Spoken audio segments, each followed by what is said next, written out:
morning mga madam. Hindi ako masyadong makapagsalita dito mga madam kasi natulog po ang aking alaga. Ayan. So ngayon is my last day. It's my 5th day sa aking work dito as a replacer.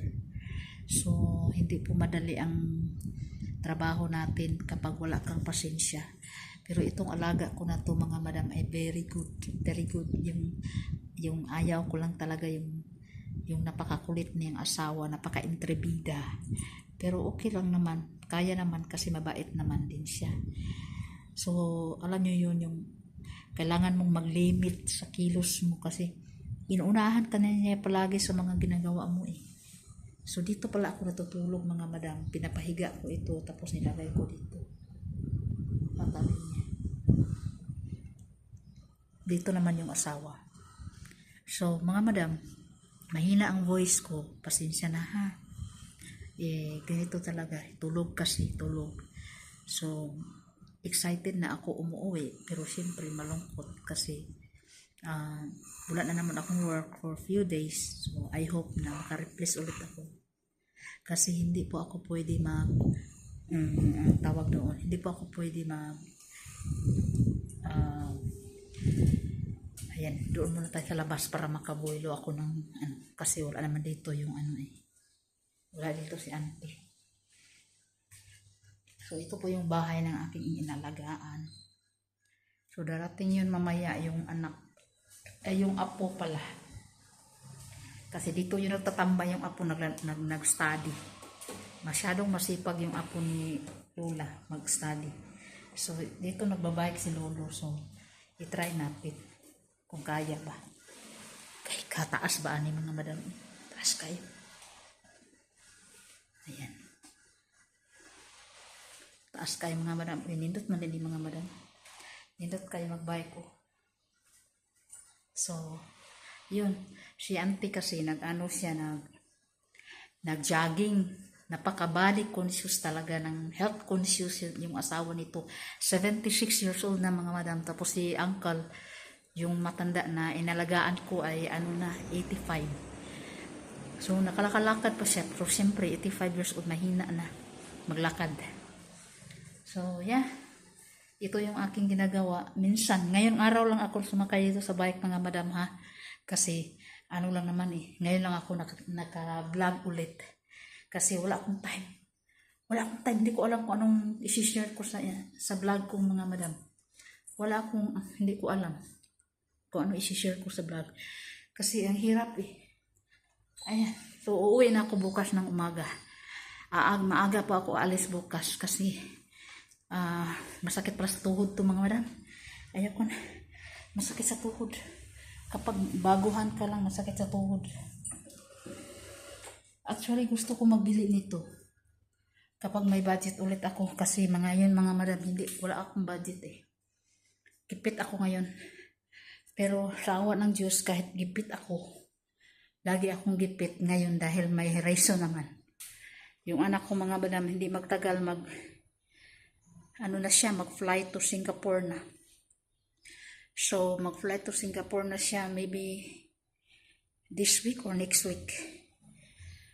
So, kailangan ko nang umuwi kasi nga, hinihingal ako Kailangan ko nang umuwi kasi kailangan ko pang i-arrange yung bag niya kasi siyempre first time travel alone. So, siya lang mag-isa pupunta sa Singapore. Hindi ako pwedeng sumama dahil wala nga kaming enough na budget para sa sarili ko. Kasi kapag para sa sarili ko, mga madam, malaking pira ang kailangan namin. Kailangan ko ng basta malaking budget kasi siyempre mag-rent pa ako ng room or mag-hotel pa ako, kakain pa ako, tapos mag-observe lang ako doon kung saan siya mag-work, saan siya mag-study. Kasi yung gagawin niya doon mga madam, kasi yung study niya is very short time lang naman, so may time pa siya mag-part-time work. So yun ang gagawin niya para mayroon siyang extra income. At kami, so ubos talaga yung ipon ko nang naipon ko last year, naubos sa kanya, pero okay lang, may reason naman. Sa kanya ko muna i-invest. So yeah, inaantok ako pero pinipigilan ko yung sarili ko na hindi antukin kasi madilim ang langit, mayroong nilabahan si auntie. So baka mamaya ulan, mahirap na, mabasa. So, bukas back to normal, maglalakad lang ako mula dito sa tinitrabahoan ko mga madam kasi malapit lang ito sa bahay, sa kabilang kanto lang. So, maglakad lang ako para akong siguro explorer nito bukas na morning, sana walang ulan. Kasi pag umuulan naman, magpasundo ako kay mister kahit maaga pa. So, bukas bibilhan ko pala ng laptop yung anak ko kasi kailangan, may laptop na po siya pero ibigay niya yun sa kapatid niya. Kailangan bago yung laptop niya para hindi siya magka-problema kasi yung laptop niya na luma, yung ginagamit niya yung high school, mayroong problema sa battery, so ipaayos ko pa yun. So ibigay na lang sa kapatid niya pero hindi naman ginagamit masyado ni Gavin kasi si Gavin may tablet naman, dami ng cellphone na nasira si Gavin mga madami. Pero yeah, ganun, sana mag-success yung anak ko doon sa Singapore, sana makayanan niya lahat ng mga trials doon, yung mga, alam nyo yun, as a independent student. So mag-isa na lang siya at the age of 18. Mag-isa siya doon, walang mommy at daddy doon. Diyos ko Lord. Nakalbo na ang nanay sa kakahanap ng pera, kakapuyat para makaipon ng pera para sa kanilang future. Pero laban pa rin tayo mga madam kasi gano'n naman talaga ang papel ng mga parents. Habang may opportunity, i-grab natin. Kasi hindi pwedeng pabayaan natin yun kasi siyempre yun ang ating mission dito sa buhay, kung bakit buhay pa tayo ngayon. Siyempre hindi natin pabayaan yung ating mga anak kundi suportahan natin. So sana ang lahat ay mapanood ito, sana mag-subscribe naman kayo dyan. Guys, wala na talaga ako, hindi ako sumali sa mga marathon ngayon. Hello, morning. Aya, your papa said you ate this one. Oh, okay. Well, still warm. Okay. You from school or from home? From home. Oh, okay. Your papa said you drink. Okay. Okay? So, dumating na yung apo ni Lolo. Yun na yung kausap ko kanina. She's a 16 years old.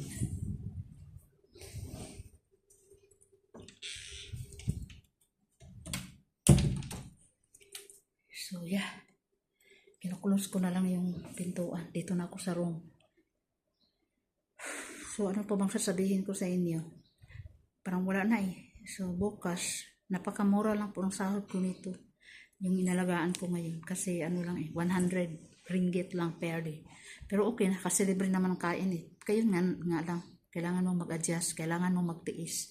Kasi every household, mga madam, every pasyente, hindi pareho. Mayroon naman kaganito, mayaman sila. Pero hindi sila mayaman sa pera. Yung lahat ng pera nila, pinarenovate nila sa bahay. Kaya maganda yung bahay nila, bagong renovation. So, yung mga pera na naipon nila, ini-invest nila sa bahay, sa sakyan. So, hindi sila mayaman sa pera. So, wala naman talagang perfecto sa buhay. Walang perfecto. Siyempre, yung mga anak niya, 3. Tapos marami naman din silang binabayaran kasi may mga anak din nag-aaral, tuition, o kung ano-ano pang mga binabayaran sa bangko. Ganun talaga ang buhay. Parang ano lang tayo, umiikot. Ganun. So, ako din, ganun din. Yung mouth ko sa loob, nag-inom kasi ako ng coffee na bawal sana sa akin, pero no choice ako mga madam kasi wala namang ibang mainom-inom sa umaga kaya na mainit-init, wala silang tea. Wala. Kape lang talaga. So, kanina antok na antok ako pero nawala yung antok ko. Alayo yung nag-inom ako ng gamot ng allergic kasi pag malamig or malikabok or mabaho, makaamoy ako ng mabaho. So, bakit yung ilong ko? Tapos mag-atsi-atsi agad ako. Masyado akong allergic, sensitive ako masyado. So yeah, ganun lang. So mamaya nito, mag-rest lang ako. Dito na ako nag-rest. Yan. Pahigain ko lang yan. Diyan. Tapos higa na ako, matulog. Wala naman silang pake, basta ang trabaho mo, ginagawa mo. Ganun dito. Pero syempre, kailangan mong mag-adjust. Kailangan ikaw talaga ang mag-observe o kailangan, basta yun. Sabayan, sumabay ka sa kanila. Ganun ang gagawin. Mahirap talaga maging caregiver. Mahirap maghanap ng pera. Number 1 pa lang yung pagsakripisyo mo, yung iniwanan mo yung mga bahay, inawanan mo yung mga anak mo. Pero yung mga anak ko, sanay na sila na wala ako mga maram kasi biruin nyo naman, lagi akong wala sa bahay. In straight 3 years, wala ako sa bahay palagi. So actually, 4 years na akong nag-caregiver na sunod-sunod talaga.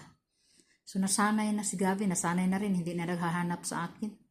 mag-video ko lang yun pag mayroon siyang nire-report or mayroon nangyari o mayroon silang basta ganun, mag-video call lang yun siya sa akin. Kagaya kagabi, nag-video call siya tapos busy ako kasi umihi itong matanda.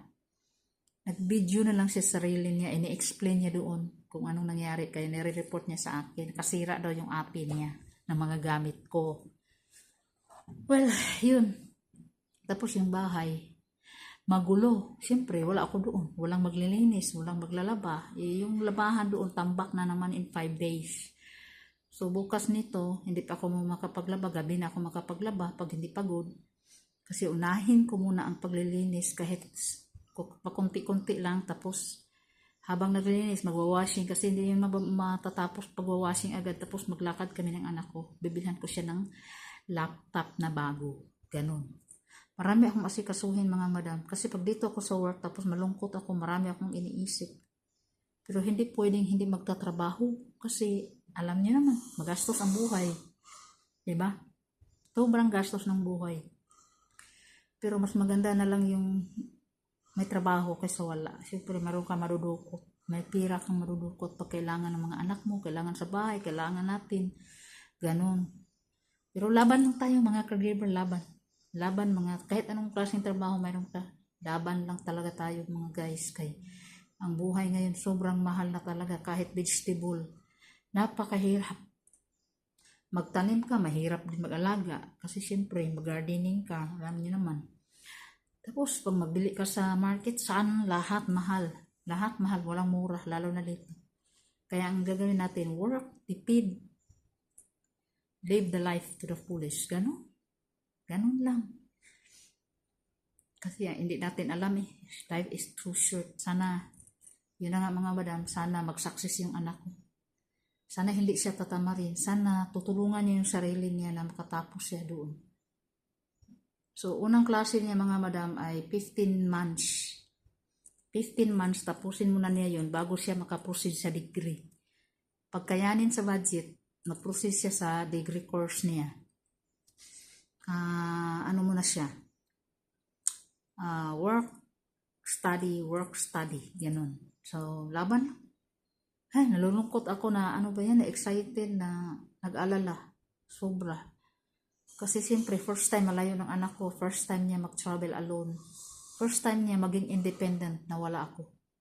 Actually, lagi naman niya yung tinantanong while she growing up, Mommy, when I can be independent, when I can be stay alone without you and daddy. Ganun siya. Tanong, curious siya eh. Ako guys, 13 years old pa lang ako. Independent na ako guys. Nagtrabaho na ako sa restaurant dati. At the age of 13 years old. Naging breadwinner ako dati. Sa hirap ng buhay namin, maaga akong nagtrabaho. Maaga akong naghanap ng pera. Tapos, yun na nga, ang hirap i-explain ng buhay ko dati kaya napakapalad ng mga anak ko ngayon dahil sana hindi nila maranasan yung naranasan ko dati. Kaya nagawa ko ang lahat para talaga maganda ang buhay ng anak ko.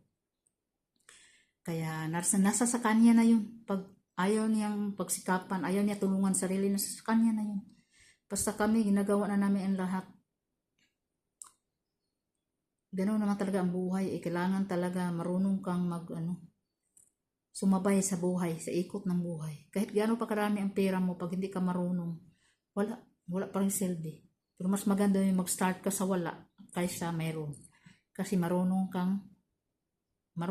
kang mag-value sa kahit anong halaga. Diba? Ganun ako eh. So, how I wish na okay ang anak ko doon, hindi magkasakit, ilayo sa mga anumang kapahamakan, protektahan siya ni God. Yun lang talaga guys. Tapos makafocus siya, keep money, hindi siya mabiktima sa mga scammers kasi talamak ang scammers ngayon dito. Lalo na kahit sa cellphone lang, ganun. Ay, grabe ka talamak. So, I hope talaga na hindi talaga siya mga biktima sa mga ganung bagay. So, mag-CR muna ako mga madam. Dito lang ang CR sa harap mismo ng kwarto mismo, sa loob ng kwarto. So, mag-CR muna ako kay parang tatai ako. So, diyan muna kayo ha. Dito ako mag-CR. O, maganda ang CR dito ha. So, alangan naman, mahubad ako dito. Nandiyan pa kayo. O, ibabay na mga madam. Don't forget to like and subscribe. Press the subscribe button mga bra na please leave your comment down sa mga sa baba. Okay? Thank you so much and love you all.